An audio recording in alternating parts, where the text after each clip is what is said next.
আসসালামু আলাইকুম, back to my channel Rupsina kitchen. আপনাদের সবাইকে স্বাগতম। আজকে মাত্র একটি ডিম আর 1 কাপ ময়দা দিয়ে তৈরি করব দারুণ মজার নাস্তা রেসিপি। চলুন তাহলে রেসিপিটা দেখে নেওয়া যাক। প্রথমে একটা বাটিতে নিয়ে নিচ্ছি 2 কাপ ময়দা। আপনারা চাইলে ময়দার পরিবর্তে আটাও নিতে পারবেন। দিয়ে দিচ্ছি স্বাদমতো লবণ, দিচ্ছি 2 টেবিল চামচ রান্না করা রেগুলার তেল, তারপর দিয়ে দিচ্ছি 1 টেবিল চামচ চিনি। এবার আমি সবগুলো উপকরণ খুব ভালোভাবে মিশিয়ে নেব। এই কাজটা একটু সময় নিয়ে ধৈর্য ধরে করতে হবে। কিছুক্ষণ মিশানোর পর এভাবে মুঠ করলে যদি দলা পেকে যায় তাহলে বুঝতে হবে আপনার মাখানোটা হয়ে গিয়েছে। এবার অল্প অল্প পানি দিয়ে একটা ডো তৈরি করে নেব। পানিটা একবারে দেওয়া যাবে না, অল্প অল্প দিতে হবে আর মেশাতে হবে। পানিটা অবশ্যই হালকা কুসুম গরম পানি নিতে হবে। আমার ডোটা তৈরি করা হয়ে গিয়েছে। এখন আমি ডোয়ের উপরে সামান্য একটু তেল লাগিয়ে নেব, তাহলে এটা উপর থেকে ড্রাই হয়ে যাবে না, সফটই থাকবে। এখন আমি ঢাকনা দিয়ে রেখে ডোটাকে 10 মিনিটের জন্য রেস্টে রেখে দেব। অন্যদিকে চুলায় একটি প্যান বসিয়ে দিয়ে দিচ্ছি 2 টেবিল চামচ রান্নার তেল, তারপর দিয়ে দিচ্ছি 1/2 কাপ পেঁয়াজ কুচি। এখন আমি পেঁয়াজটাকে ভেজে হালকা নরম করে নেব। পেঁয়াজটা যখন কিছুটা নরম হয়ে এসেছে ওই পর্যায়ে দিয়ে দিচ্ছি 1/2 কাপ গাজর আর ক্যাপসিকাম কুচি। এখন আমি পেঁয়াজের সাথে এগুলিকে কিছুক্ষণ ভেজে নেব। এই সব কিছুকে আমি 2 মিনিটের মতো ভেজে নিয়েছি। এখন এগুলি অনেকটাই নরম হয়ে এসেছে। এবার আমি এগুলিকে একটা সাইডে রেখে দেব। তারপর এখানে দিয়ে দিচ্ছি 1 টেবিল চামচ তেল। এবার দিয়ে দিচ্ছি আগে থেকে ভেঙে রাখা 2টো ডিম। এখন আমি ডিমগুলিকে ঝুরি ঝুরি করে ভেজে নেব। এখন আমি ডিমের সাথে সবকিছু খুব ভালোভাবে মিশিয়ে নেব। মেশানো হয়ে গিয়েছে। এখন দিয়ে দিচ্ছি কিছু কাঁচামরিচ কুচি। জালটা আপনারা আপনাদের পছন্দ অনুযায়ী দিয়ে নেবেন। দিয়ে দিচ্ছি স্বাদমতো লবণ। এখন আমি গুঁড়া মশলাগুলি দিয়ে দেব। দিয়ে দিচ্ছি 1/2 চা চামচ লাল মরিচের গুঁড়া, দিচ্ছি 1/4 চা চামচ হলুদ গুঁড়া, দিয়ে দিচ্ছি 1/2 চা চামচ ধনিয়ার গুঁড়া, তারপর দিয়ে দিচ্ছি 1/2 চা চামচ ভাজা জিরার গুঁড়া। এখন সামান্য একটু পানি দিয়ে কিছুক্ষণ কষিয়ে নেব।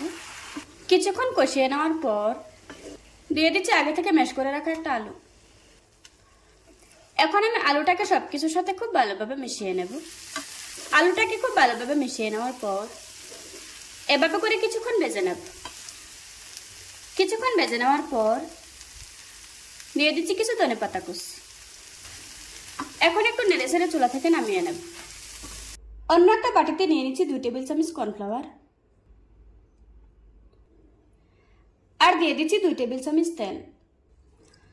এখন আমি কর্নফ্লাওয়ারের সাথে তেলটা খুব ভালোভাবে মিশিয়ে নেব। মেশানো হয়ে গিয়েছে। এখন এটাকে একটা সাইডে রেখে দেব। ফিরে এলাম 10 মিনিট পর। এবার আমি লেচি কেটে নেব। লেচি কেটে নেওয়া হয়ে গিয়েছে। প্রথমে একটা লেচি নিয়ে নিচ্ছি, তারপর সামান্য একটু ময়দা ছড়িয়ে দিচ্ছি। এখন একটা রুটি বেলে নেব। এই রুটিটাকে যতটা সম্ভব বড় এবং পাতলা করে বেলতে হবে। আমার রুটিটা বেলে নেওয়া হয়ে গিয়েছে। আমি এরকম পাতলা করে একটা রুটি বেলে নিয়েছি। এভাবে করে আজকে আমি সবগুলো রুটি বেলে নেব। এখন আমি রুটির উপরে তেল আর কর্নফ্লাওয়ারের মিশ্রণটা খুব ভালোভাবে লাগিয়ে নেব। এই কাজটা আমি ব্রাশ দিয়ে করছি, আপনারা চাইলে হাত দিয়েও করতে পারবেন। পুরোটা রুটির গায়ে আমি খুব ভালোভাবে কর্নফ্লাওয়ারের মিশ্রণটা লাগিয়ে নিয়েছি।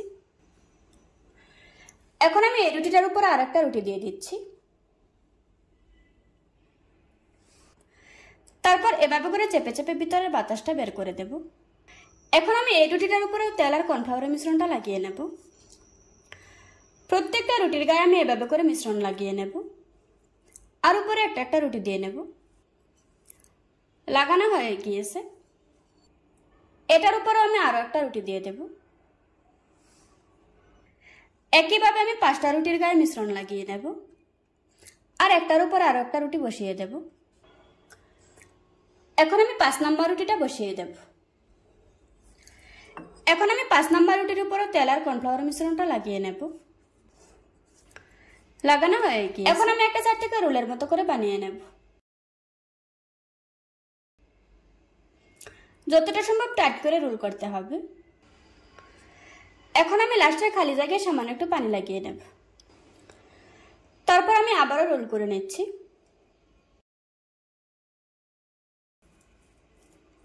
রোল করে নেওয়া হয়ে গিয়েছে।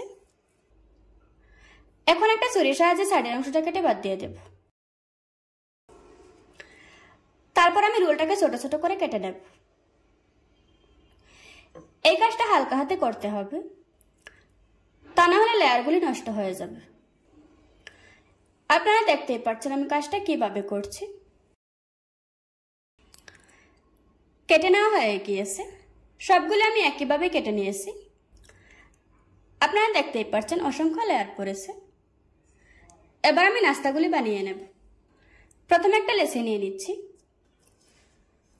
তারপর ছোট একটা রুটি বেলে নেব। এখানে কিন্তু আটা বা ময়দা ব্যবহার করা যাবে না। আমার রুটিটা বেলে নেওয়া হয়ে গিয়েছে। এখন আমি দিয়ে দিচ্ছি আগে থেকে বানিয়ে রাখা পুর। তারপর রুটির গায়ে এভাবে করে পানি লাগিয়ে নেব। তারপর আমি মুখটা এভাবে করে বন্ধ করে দেব। আপনারা দেখেই বুঝতে পারছেন আমি কাজটা কিভাবে করছি। আমার নাস্তাটা বানানো হয়ে গিয়েছে। এভাবে করে আজকে আমি সবগুলি নাস্তা বানিয়ে নেব। চুলায় মিডিয়াম আঁচে তেল গরম করে নিয়েছি। এবার আমি গরম তেলের উপর নাস্তাগুলি দিয়ে দেব।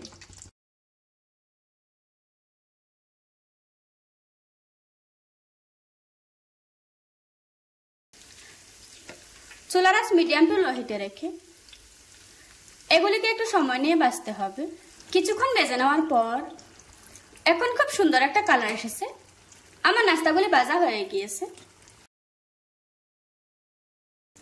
এখন আমি তেল ঝরিয়ে একটা প্লেটে তুলে নেব। এভাবে করে আজকে আমি সবগুলি নাস্তা ভেজে নেব। দেখুন বন্ধুরা, আমার নাস্তাগুলি বানানো হয়ে গিয়েছে। একটা ভেঙে আপনাদের সাথে শেয়ার করছি। আশা করছি আজকের এই সহজ রেসিপিটা আপনাদের কাছে ভালো লাগবে। ভালো লাগলে আমার চ্যানেলটা সাবস্ক্রাইব করে পাশে থাকা বেল বাটনটি অন করে রাখবেন। আবারও কথা হচ্ছে নতুন কোনো ভিডিওতে। ততক্ষণ সুস্থ থাকবেন, ভালো থাকবেন। আল্লাহ হাফেজ।